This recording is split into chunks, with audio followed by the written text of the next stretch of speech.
Have you ever walked into a room in your own home and felt a little bit overwhelmed? Like the walls are closing in? Not just from the things themselves, but from the weight they carry. Or maybe you feel a tug of obligation or a sense of being held back by things you just haven't gotten around to dealing with as we get a little older. Especially as that big 7-level milestone starts appearing on the horizon. These feelings can become more pronounced. It's not just about having too much stuff. It's about the energy, the space, and the mental load that clutter, in all its forms, takes up. It can feel like wading through treacle sometimes, can't it? This feeling of being bogged down, whether by physical possessions, old habits, or even certain relationships, can really steal the joy and freedom we deserve in this next chapter of life. But what if there was a way to shed some of that weight? A secret to stepping into your 70s feeling lighter, brighter, and truly free? Well, there is. And it involves looking at things a little differently. A bit like preparing for a brand new adventure by leaving behind the things that might slow you down. In this video, we're going to look at 6 specific things you can start to declutter from your life before you turn 70 things that will make a world of difference. Stick around to the very end, because there's something we'll talk about that might surprise you, something that holds more power than you think in lightening your load. Let's start with something we can all easily picture: the physical stuff. Now, I know what you might be thinking: decluttering the house. Yes, I've heard that before. But this isn't just about tidying up your sock drawer. This is about seriously looking at the decades of accumulation that represent your past and deciding what you want to bring with you into your future, and what you're ready to lovingly release. Think about the attics, the garages, the spare rooms, the closets overflowing with things you haven't touched in years, maybe even decades. These aren't just inanimate objects. They are energy anchors. Every item demands a little bit of your mental space, even if it's just the subconscious awareness that it's there and needs to be dealt with someday. As we get older, the thought of tackling this mountain of belongings can become increasingly daunting. It's easy to feel overwhelmed before you even start. Looking at boxes filled with old photographs, furniture that belonged to a relative you haven't seen in ages, or clothes that went out of style 20 years ago. The painful reality is that this physical clutter can become a burden, not just to us, but potentially to our loved ones down the line. Nobody wants to leave behind a monumental task for their children or grandchildren to sort through.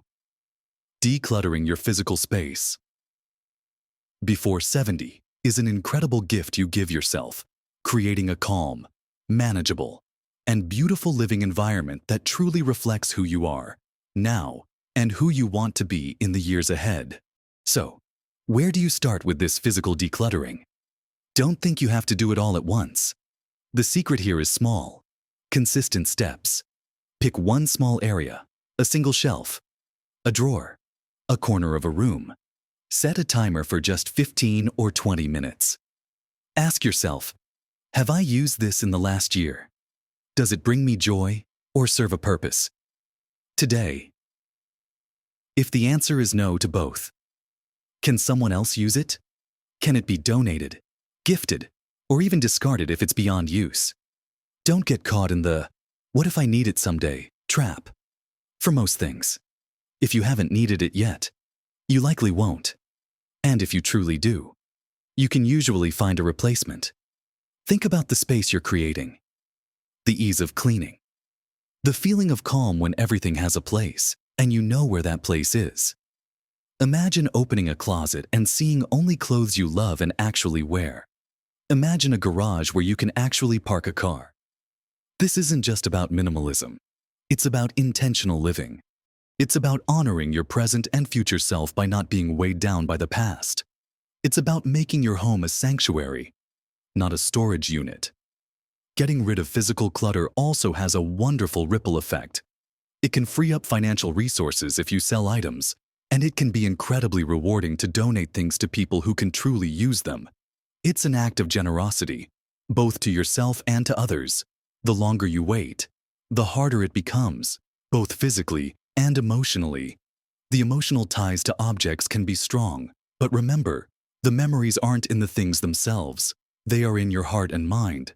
Take photos if it helps, but let the object go so someone else can benefit. This first step, tackling the physical environment, is foundational because it's tangible. You see the results immediately, and that momentum can power you through the rest of our list. Now, once you start feeling the liberation of letting go of physical items, you might notice something else that's been quietly accumulating and draining your energy: unused subscriptions and services. Think about it. Those streaming services you rarely watch. The gym membership you haven't used in months. The newspaper subscription that just piles up unread. Magazine subscriptions. Memberships to clubs or organizations you no longer actively participate in. Even recurring software subscriptions you signed up for years ago and have completely forgotten about. These might seem like small things individually, but collectively, they represent a steady drain on your finances and, just as importantly, your mental bandwidth. Every time that automatic payment comes out of your account, it's a tiny reminder of something you're paying for but not using. It's like carrying around invisible weight. As we approach our 70s, simplifying our financial outgoings and ensuring our money is supporting activities and services we actually use becomes increasingly important. It frees up funds for things that truly matter now: travel, hobbies, time with loved ones, or simply the peace of mind knowing you're not wasting money. How do you declutter this category? It takes a little detective work. Go through your bank statements and credit card bills from the last few months. Look for recurring charges. Make a list of everything you're subscribed to or paying a regular fee for. Then, honestly assess each one. Are you getting value from it? Is it something you genuinely enjoy or need? Right now? Be ruthless but kind to yourself. Maybe you signed up for something with the best intentions, but life changed. That's okay. The goal isn't to feel guilty, it's to regain control and free up resources. For example, maybe you have 3 streaming services but only ever watch shows on one. Cancel the other 2. If you have a subscription box service that sends you items you mostly just end up giving away or storing, maybe it's time to say goodbye. Look at apps on your phone. Are you paying for premium versions of things you barely use? Delete them or switch to the free version if available. The process of canceling can sometimes feel like a hassle. Navigating websites, finding contact information, enduring cancellation prompts.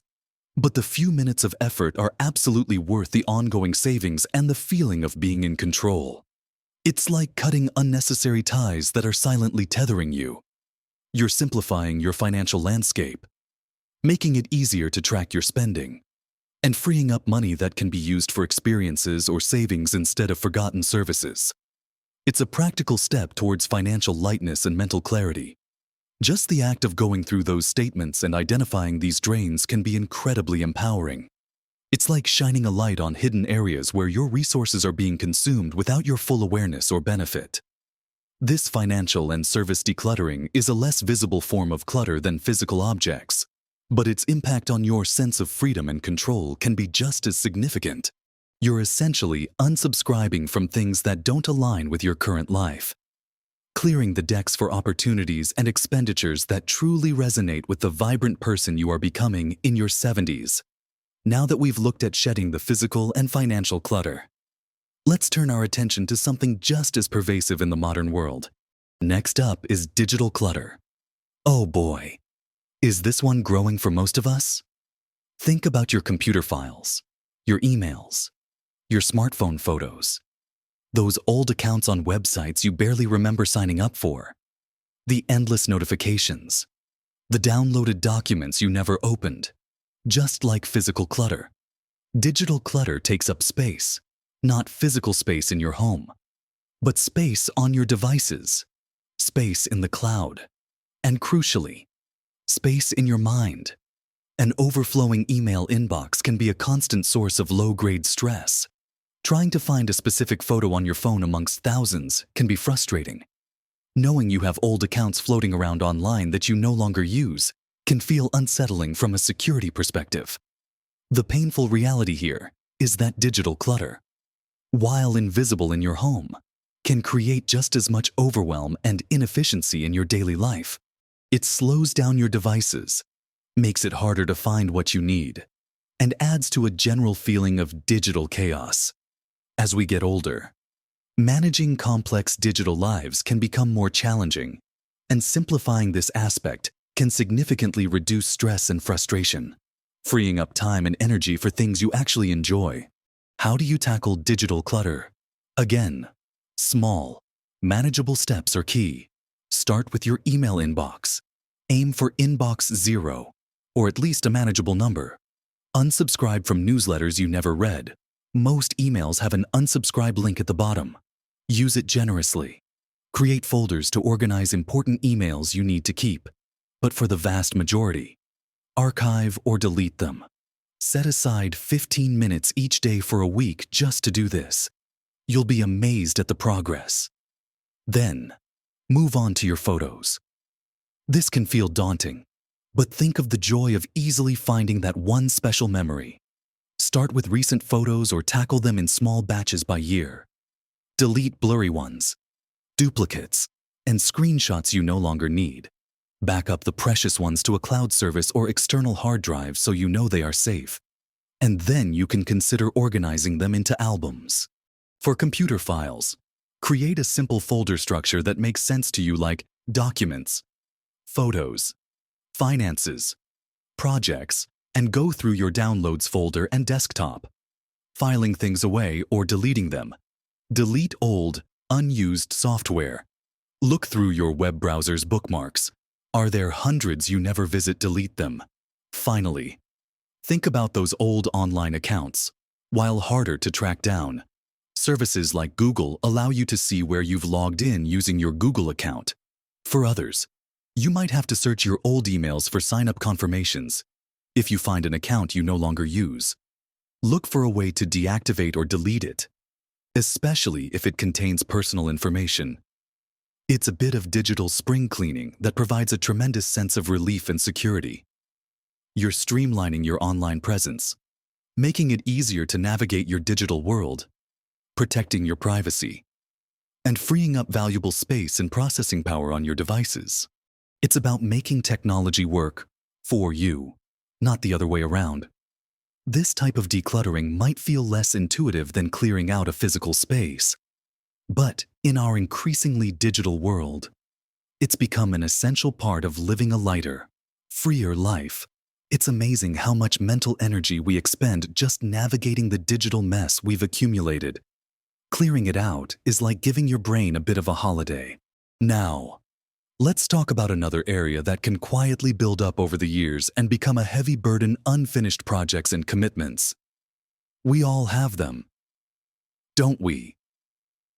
That half-finished knitting project, the DIY task that's been waiting for months or years, the online course you started but never completed, the committee you agreed to join out of obligation but dread attending meetings for, the promise you made to help someone with something you no longer have the time or energy for.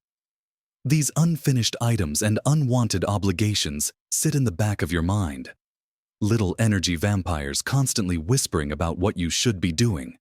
They create a sense of guilt, stress, and being perpetually behind. The painful reality is that these lingering tasks and commitments prevent you from fully enjoying your free time and saying yes to things you genuinely want to do. They clutter your schedule, your mental space, and your emotional well-being. As you head towards your 70s, your time and energy are precious resources, and it's vital to direct them towards things that truly bring you joy, purpose, and peace, not obligation and stress. Decluttering unfinished projects and unwanted commitments is about reclaiming your time and energy and honoring your current priorities. How do you tackle this type of clutter? Make a list of everything that falls into this category: things you've started but not finished, and commitments you've made that feel like a burden. Be honest with yourself. For each item on the list, ask, is this something I really want to finish or continue? Is it still relevant to my life now? If the answer is a resounding yes, then schedule time to work on it and make progress. But if the answer is hesitant, a no, or a yes, but only out of guilt, then it's time to consider letting go. For unfinished projects, that might mean donating the supplies, giving the project to someone else who might finish it, or simply acknowledging that it's okay not to complete everything you start and gracefully putting it away or discarding it.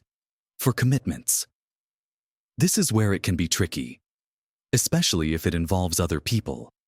But it's important to learn to say no, or to gracefully withdraw from things that are no longer serving you. You can do this kindly and respectfully. For example, if you're on a committee that's become a drain, you could talk to the organizer, explain that you need to free up some time, and offer to help find a replacement if possible. If it's helping a friend with something that's become too much, have an open and honest conversation. People who truly care about you will understand the need to manage your energy. Learning to say no to new obligations that don't excite you is also a crucial part of this process. Every yes to something you don't want to do is a no to something you might truly cherish. Releasing these unfinished tasks and unwanted commitments is incredibly freeing. It clears your calendar, lightens your mental load, and creates space for the activities and relationships that genuinely enrich your life now. It's about giving yourself permission to prioritize your well-being and your joy. Moving on.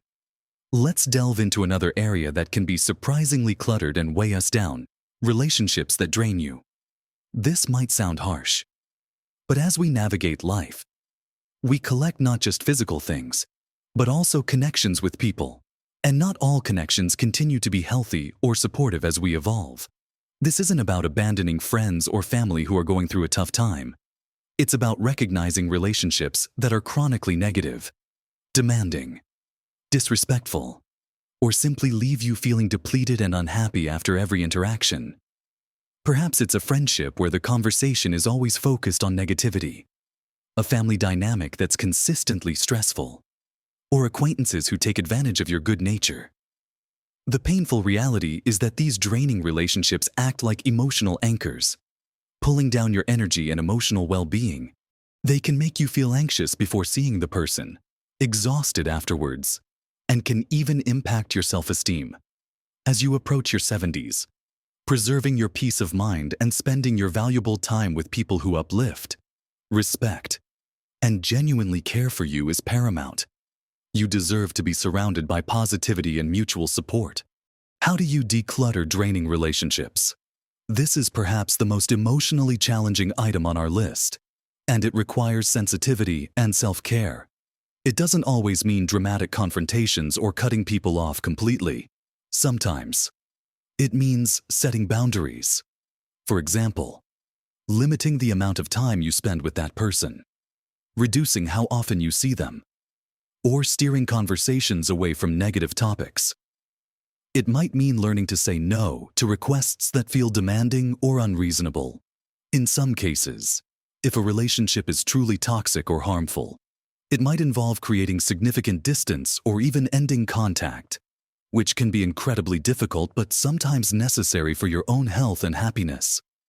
Reflect on the people in your life. After spending time with someone, how do you feel energized and happy, or tired and stressed? Listen to that feeling. Have open and honest conversations with people if possible, explaining how certain interactions make you feel.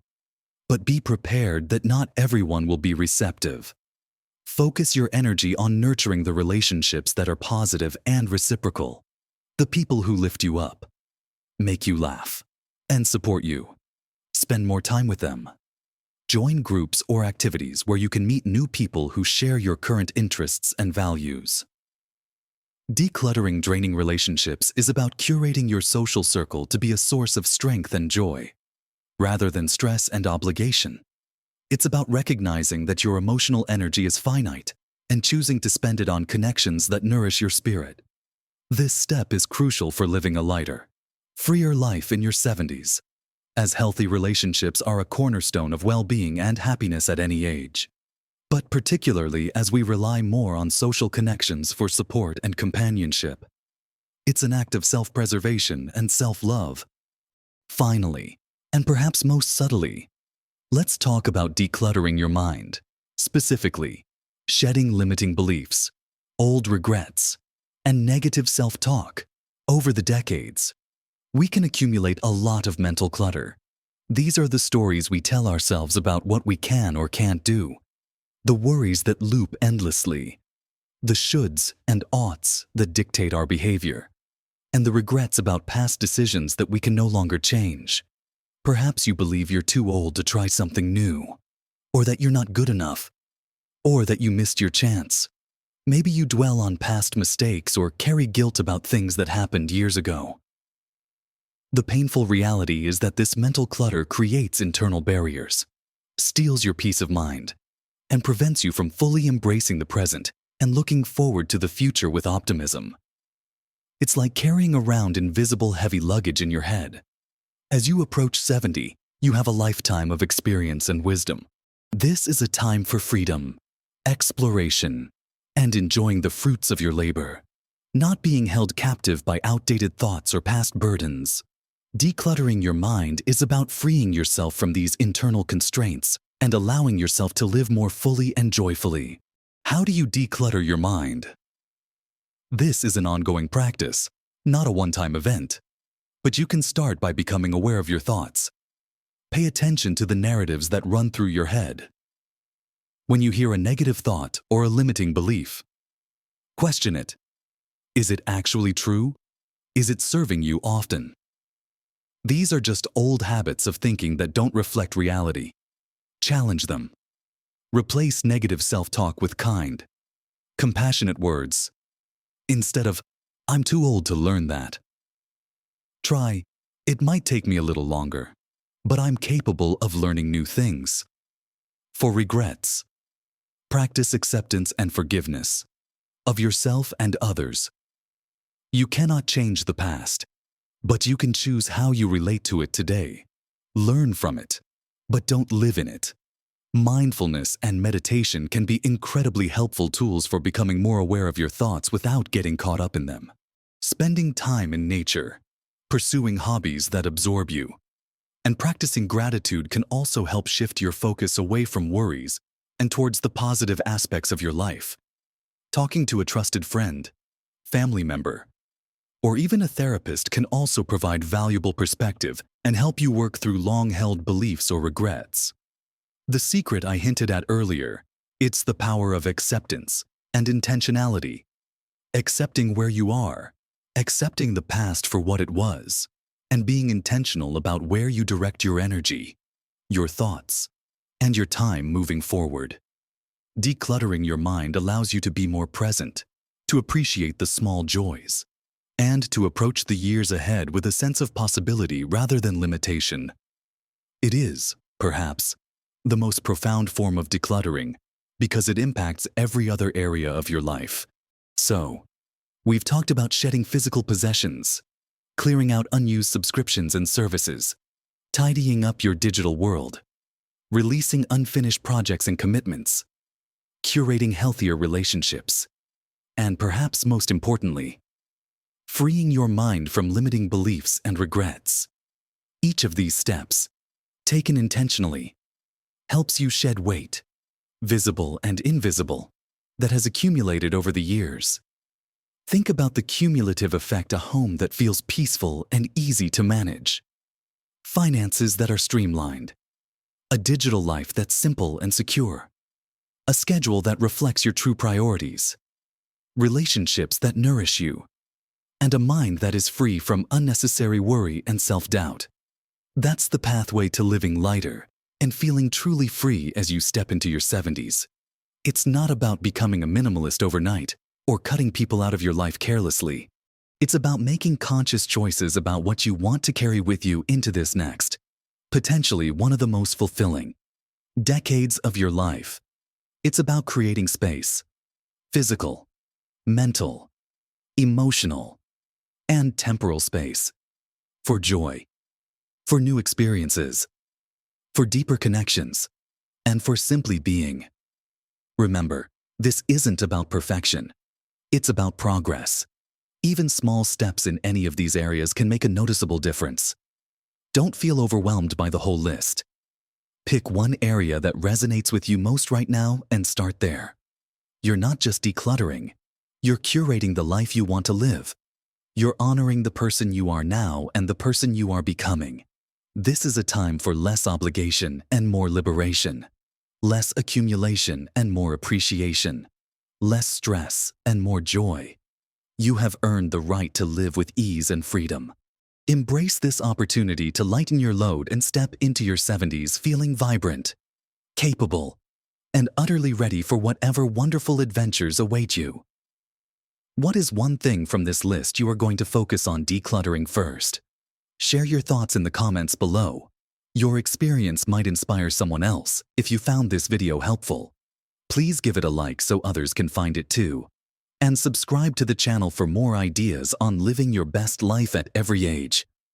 Keep shedding what weighs you down, and keep shining.